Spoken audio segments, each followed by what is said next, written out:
అమ్మ పాల్. అవును, పాలమ్మటోళ్ళు ఇల్లు ఇల్లు తిరిగి పాలమ్ముతారు. మంది అమ్మటానికి దగ్గరికి పోయేమో జనాలు కొంటారు. ఎందుకు?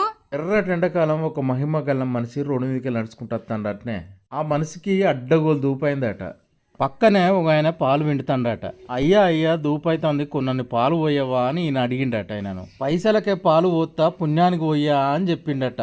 అయ్యో నా దగ్గర పైసలు లేవు కదా అని రోడ్డు మీదకి వెళ్ళి నడుచుకుంటా వస్తాడట. నడుచుకుంటా రాంగ ఒక కాడ పెళ్లి ఊరేగింపు జరుగుతుందటనే. ఆ పెళ్లి ఊరేగింపు కాడ ఒక ఆయన అక్కడ మందప్ప చెప్తాడట అందరికి. ఊరేగింపు కాడికి ఆ మహిమ గల్ల మనిషి పోయిండట. అయ్యా నాకు దూపైతుందని ఆ మందిచ్చే మనిషిని ఈయన అడిగిండట. నీకు కావలసినంత మందు తాగి మంచిగా డ్యాన్స్ చేసి సప్టక పో అని చెప్పిండట.